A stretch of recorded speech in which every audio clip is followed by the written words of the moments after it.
Hello everybody, this is Erica Serwin from Pink Buckaroo Designs, and I have a quick video for you today. I want to show you how I got this cute little flower pattern on this onesie stamp. Let me show you what stamp sets I'm using. Something for Baby, which is in the annual Stampin' Up! Catalog. Bravo, which is also in the Stampin' Up! Occasions catalog. We're using that congratulations right there.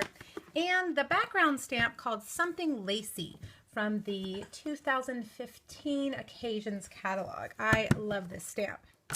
All right, the first thing we're going to do is get Watermelon Wonder and Calypso Coral ink. I really like those. I think they complement each other well. I'm going to start with this stamp right here. And we're not going to stamp it in anything first. The most important thing you want to do is make sure that it's nice and clean. All right, now what we're going to ink is the background stamp. I'm going to take, let's start with Watermelon Wonder, and I'm just going to ink it. You don't want too much or too little, so you might have to play around with it at first, depending on how juicy your ink pad is. I'm going to stamp it. You see how I stamped it right on the background stamp? I'm going to stamp it on the Watermelon Wonder cardstock. So you can see it transfers that pattern in the shape of the onesie. It even includes the stitch lines. All right, so clean your stamp again, and you also need to clean your background stamp. Now you could just do Watermelon Wonder again, but I wanted to do a different color, so I'm going to use the Calypso Coral. I think those two go well together, and really you just need to do one spot. Just remember where it's at. Take your clean stamp and stamp it right on the background stamp. You can kind of see the pattern that you're going to get on the stamp.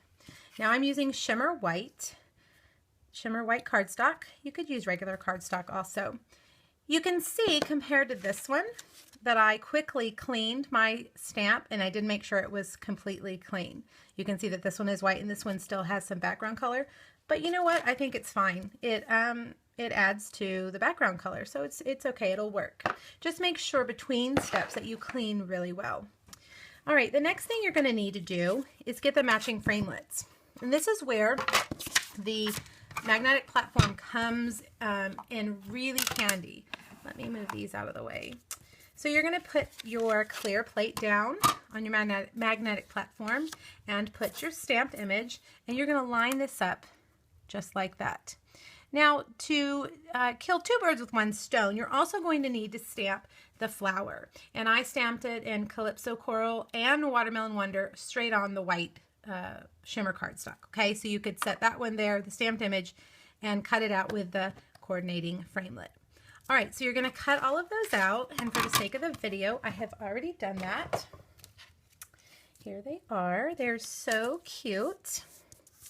Let's see where my other flower is. Now, I like to use glue dots with things that are little like this. So I'm just going to take that little flower and put it there, and this one, and put it here. And next, I'm going to use these silver clothespins, metallic clothespins, I think is the official name. And I made two bows from some linen thread. And I'm going to stick them on these glue dots. And let me just show you really a fast way to do this. If you just stick them down on there and take your paper snips or your paper piercer, it's much easier to transfer that over like that. All right, so now we need a piece of craft cardstock that is 4 inches by 5 1/4. And I'm going to take a Stampin' Dimensional and put it right here on the back of the onesie. And I'm also going to put a glue dot on the back of the clothespin. That'll keep it from flopping over. And I'm going to put that one right there. And then the same thing here, a dimensional on the onesie and a glue dot on the clothespin.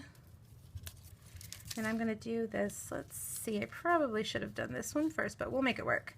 I wanted them overlapping just a tad. There we go. And if your bows are a little long, like mine, you need to trim them. All right, now we need to add something to the center of that flower that's going to match that clothespin. So I chose the jewels, the rhinestone jewels, and I'm using my paper snips again to get those off easily without the sticky back coming off. And the last thing that we need to do is stamp the congratulations. And because it's photopolymer, I can see completely through it, and I can hopefully line it up exactly where it needs to be. I stamped it in Watermelon Wonder. Make sure you do a firm push and don't try to rock it too much, because that ink on the edge will get on your project and then you will not be a happy camper. All right, last thing is I'm taking my Fast Fuse. I like Fast Fuse all the time, but especially on a project that's a little bit heavier like this, because it's going to ensure that your card is going to get to the recipient without the front falling off. And there you have it. That is called the kissing technique, a little bit different. I liked to use that clean stamp and ink that one and stamp. I think it makes a really cute onesie for a little baby girl. All right, thanks so much. Let me know if you have any questions, and all the product information will be on my blog. Have a great day. Bye-bye.